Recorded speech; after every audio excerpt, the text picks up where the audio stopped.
আসসালামু আলাইকুম। ইরি ধান কাটা শেষ, আবাদি জমিগুলো পড়ে রয়েছে।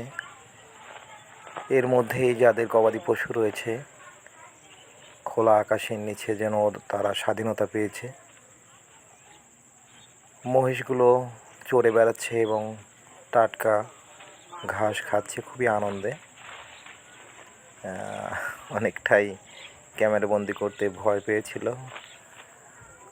এটি হচ্ছে জন্তিহার, ফরিদপুর, পাবনা।